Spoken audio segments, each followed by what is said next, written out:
So I'd like to show a quick demo of LithoSI. So the first part is to define the volumes that you'd like to use in the classification. In this case, I'm using VPVS, P impedance, and porosity. You choose the wells that you'd like to use in training and the interval. So I'm going in between two horizons. Then you specify the lithology log that has to exist in all of these wells that you'll be using for the classification.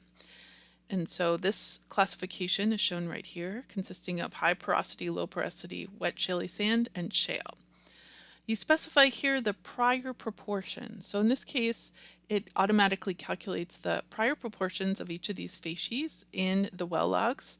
You can as well specify vertical trends or 3D volume, so a whole volume of proportions of each of these facies. And the next tab here are the parameters. So this is where you specify how the volume data matches to the well logs that you'll be classifying. So I'm matching the P impedance with the active P impedance in the well logs and so on. You specify which data you'll be using in the training. So in this case, I'm using well logs. I can also use some combination of upscaled well logs or composite traces. And here is where I go and calculate the distributions. And so there's an optimization where I can optimize the classification. This is setting the sigma, so the smoothing factor, on each of these parameters. And I can see how the smoothing is affecting the distributions captured in the cross plot. So I'm showing here in the upper left the P impedance versus VPVS with the classification coloring. So the coloring is classified by the litho log, and then overlaid on that is the distributions of the classes. And then over here we're seeing P impedance versus porosity and VPVS versus porosity.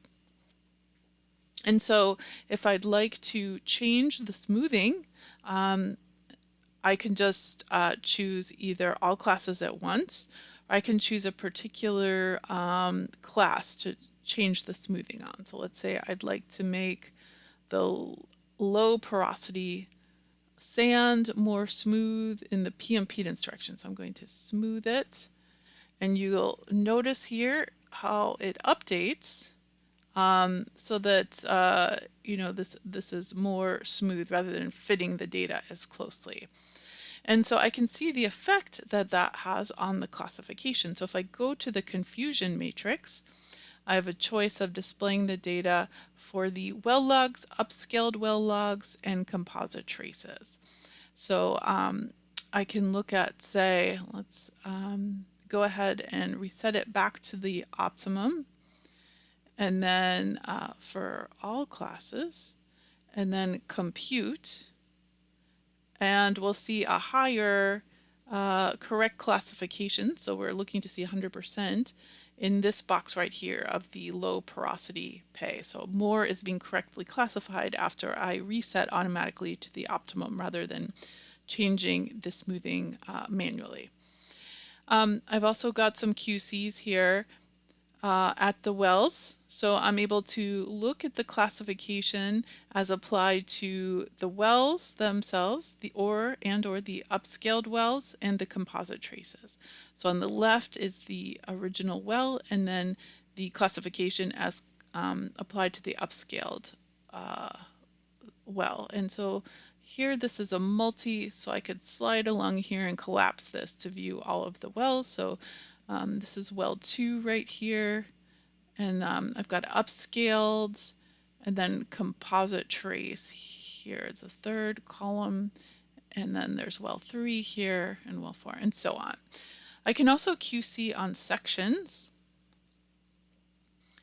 So I can choose to, it's just doing classification real time, on a line that goes through all of the wells. So passing through the wells, I guess it's passing through 2 of them right now, and I can see how well that's currently matching my observed well logs. and I can see the data here in the cross plots of this section here. As well, I can QC on maps, and so this is doing a horizon slice of the green horizon offset by 20 milliseconds, and so this is the classification as applied to that slice. And finally, I can go ahead and apply the classification to the whole volume, as well as output the classification on the wells as well logs. So thank you for that attending my mini demonstration here.